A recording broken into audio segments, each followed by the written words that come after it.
Bonjour, je suis heureuse de vous retrouver. C'est avec plaisir que je vais vous parler aujourd'hui de la prochaine nouvelle lune, des énergies qui présideront à cette nouvelle lune du 19 août dans le signe du Lion, donc à 4h43 heure de Paris, 2h43 heure GMT, donc temps universel. Alors cette nouvelle lune, effectivement, conjonction des deux luminaires, lune soleil en Lion, aura aussi pour particularité d'être en conjonction avec la planète Mercure, planète maîtresse du signe des Gémeaux et de la Vierge. Donc je vais vous montrer là le thème de cette nouvelle lune du 19 août en Lion. Voilà, donc ici nous avons les deux luminaires, donc Soleil, Lune dans le signe du Lion, signe de feu. Ici, conjoint à Mercure.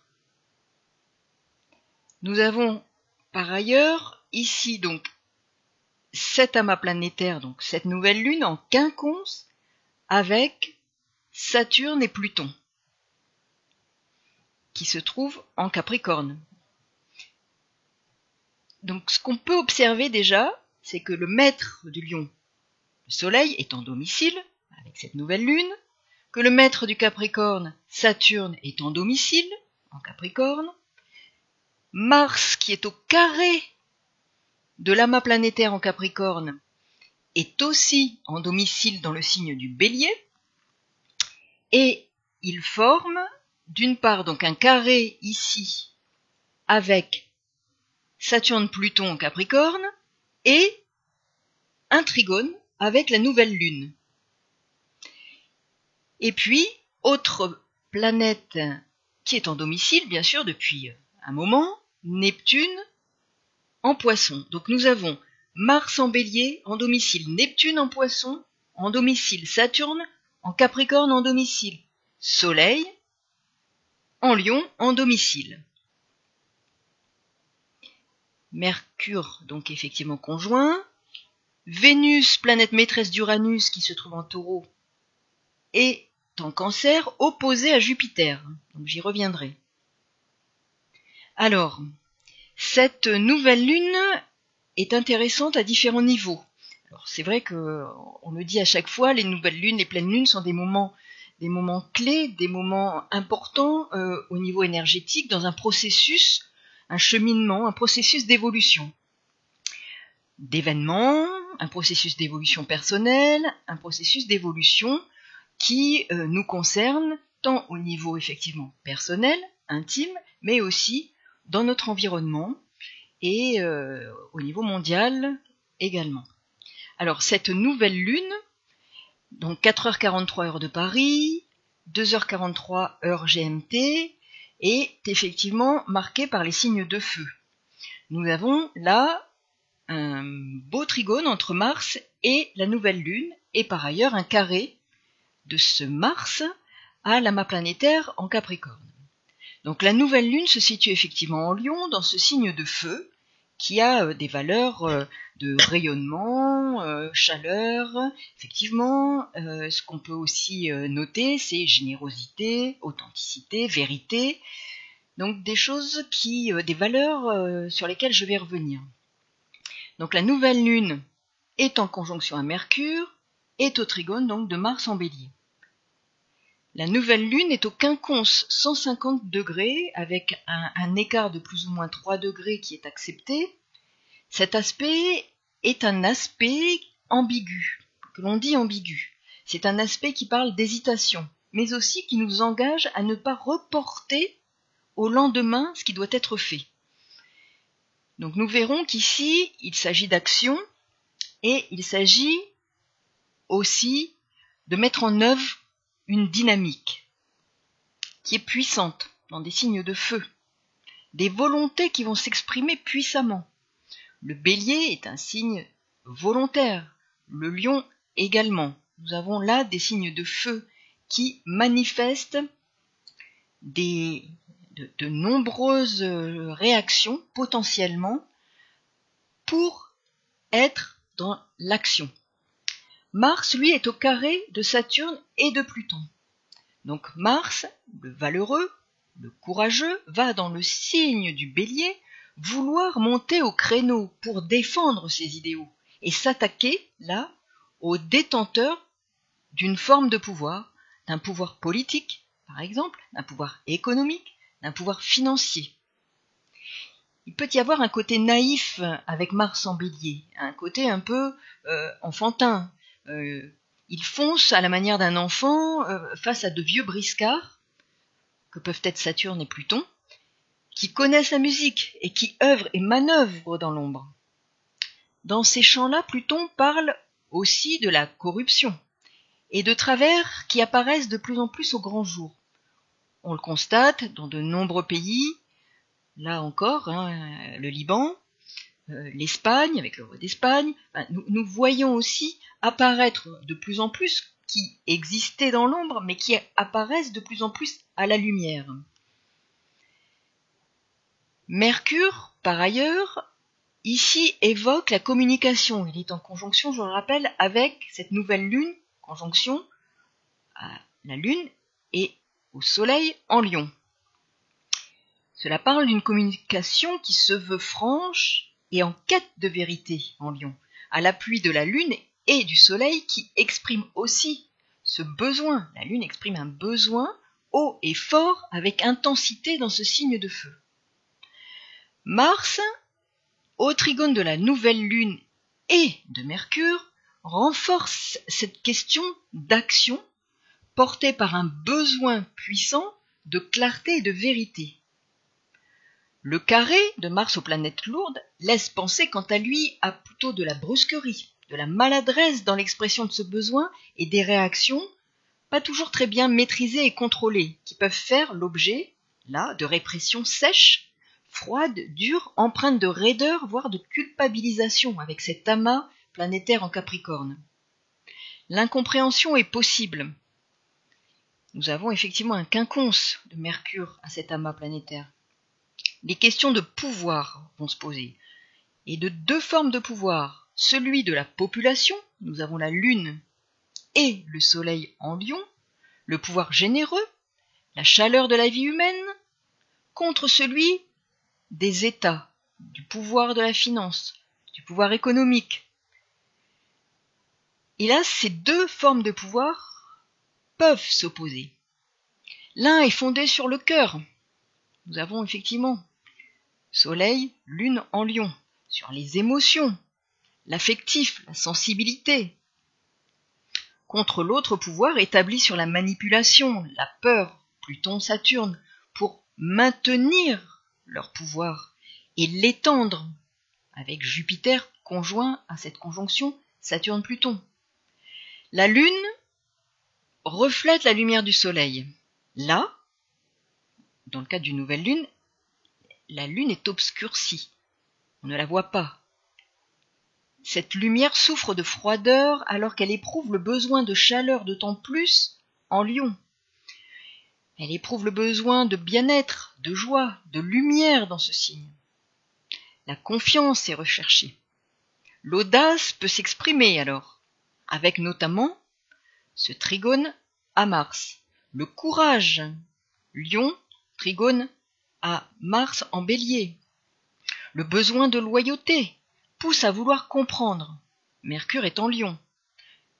Il veut dire « je veux savoir, je veux comprendre, mais je suis face à des comportements énigmatiques, cachés, troubles. » Mercure est au quinconce, effectivement, comme cette nouvelle lune, de Saturne et Pluton. Uranus, par ailleurs, donc en Taureau, est au sextile exact de Vénus en Cancer. Je rappelle que la planète maîtresse du Taureau est Vénus, et qu'Uranus se trouve effectivement là, sous l'empire de cette planète maîtresse. C'est très intéressant là encore, parce qu'il s'agit d'un éveil, une validation de la nécessité de réformer des valeurs. Vénus correspond effectivement, en analogie, à la maison 2, puisque c'est la maison du Taureau dont elle est maîtresse. Donc ce sont les valeurs, l'argent que l'on gagne par soi-même. Donc il y a cette notion de valeur qui est très importante. Et là, la réforme des valeurs doit s'opérer afin de mener une lutte salutaire à l'évolution des peuples et des nations. Vénus est en Cancer. Mercure, c'est aussi Hermès Trismégiste, le médecin. Et il représente aussi la Vierge. Donc, il y a aussi dans cette dimension une notion de soin et quelque chose de salutaire qui sera mis en exergue lors de la pleine lune, le 2 septembre. Puisque je rappelle que la pleine lune est le moment qui met en exergue la problématique posée par la nouvelle lune. Donc vous voyez, c'est un peu comme le fil d'Ariane. Quand on tire un fil, quand on analyse un thème, on tire un fil et dans ce labyrinthe, on voit qu'effectivement tout converge. Donc Uranus est aussi, par ailleurs, au trigone de l'astéroïde Pallas, qui parle de stratégie politique. La réforme de la stratégie politique, le renouveau de ces modalités de vivre ensemble. Il est question de vivre ensemble, du bien vivre ensemble, qui est sous-jacent à la crise. C'est un moment de déstabilisation profonde, de crise aiguë, pour retrouver un équilibre selon d'autres modalités de vivre ensemble. Pallas, c'est aussi l'expression de l'intelligence et au trigone d'Uranus, octave supérieure de Mercure, les enjeux de communication, d'échange, d'intelligence supérieure, de compréhension, d'intelligence inspirée avec Uranus, intuitive, seront grands, voire fulgurants. Nous avons besoin de comprendre, d'échanger, de parler, d'exprimer nos ressentis. Nous avons ici un moment fort de cette situation de crise, car le carré de Mars aux planètes lentes, que sont Pluton et Saturne, qui résistent, elles, au changement, dans ce signe de terre qu'est le Capricorne, est avec Uranus qui pousse à la réforme, au renouveau, dans le signe du Taureau, signe fixe.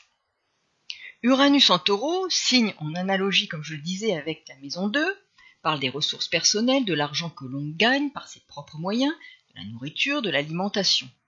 Donc nous sommes bien dans un mouvement réformateur de valeurs profondes pour chaque pays, pour notre monde intérieur également, avec le Cancer. Vénus est la planète maîtresse d'Uranus qui est en Taureau. Et par ailleurs, elle est ici en Cancer, dont la planète maîtresse est la Lune, qui est effectivement là, le point d'orgue, le point important, puisque nous sommes dans une nouvelle Lune, donc planète maîtresse du Cancer. Vous voyez, là encore, je le répète, tout converge. Vénus, quant à elle, est opposée à Jupiter, en Capricorne. Il y a là une dissonance importante entre les valeurs de l'argent et la sphère financière et économique qui est intraitable. Ce qui aura des incidences sur la vie de la population, des populations, et nos situations personnelles, intimes au sein de nos foyers respectifs, et dans notre monde intérieur également. Des bouleversements intérieurs sont à attendre. Cette nouvelle lune marque une nouvelle étape dans le processus de crise engagée. Alors, la crise est économique, la crise est sanitaire, la crise est sociale, financière, la crise du pouvoir, la crise de la démocratie, de la représentation, crise des valeurs, crise écologique. Nous voyons bien que nous sommes à un moment de notre civilisation, plus que même de nos sociétés, majeur en termes de bouleversement.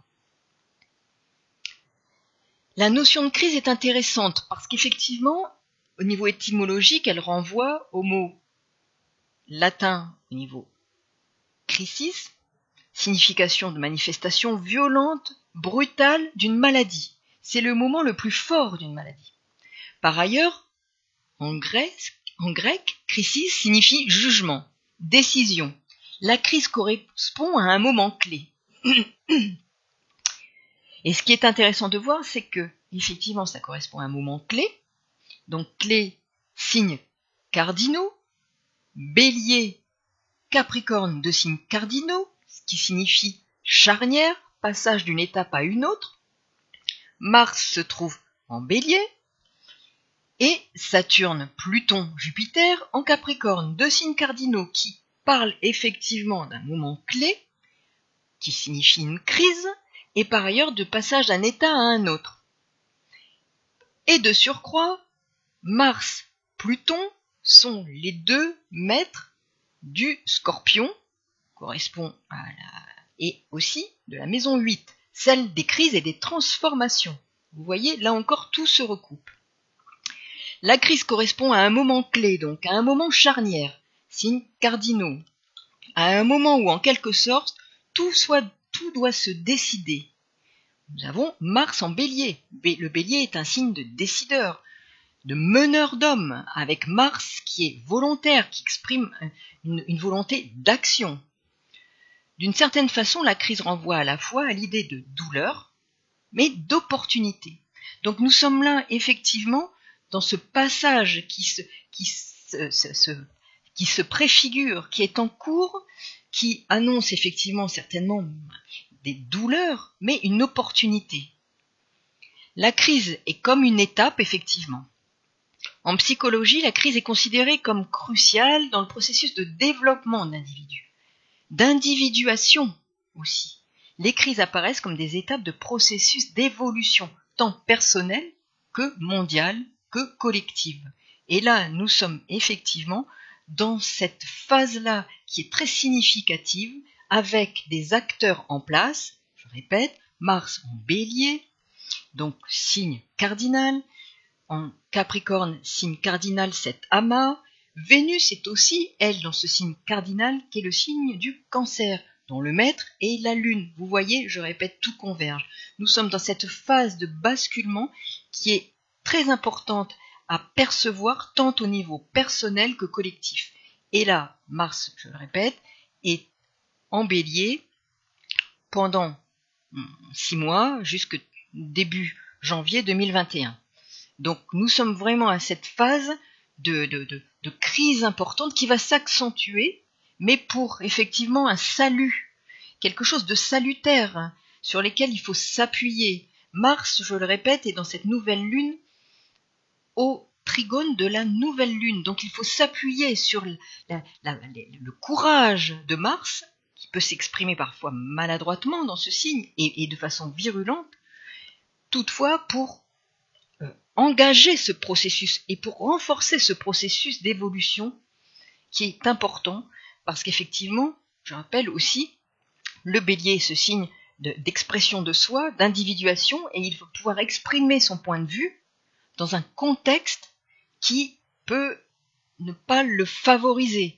Donc effectivement, il peut y avoir une confrontation de ces pouvoirs, je le répète, de pouvoir de la volonté et du pouvoir personnel, de la volonté et du pouvoir du peuple, des émotions, contre ce pouvoir qui est étatique, qui s'enferme dans des crispations et qui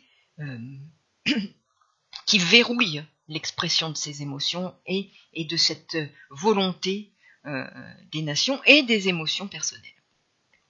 Voilà, le point d'orgue sera effectivement la pleine lune du 2 septembre en Poisson.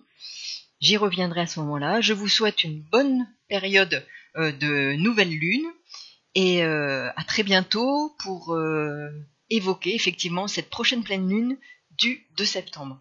À bientôt, au revoir et merci de votre écoute.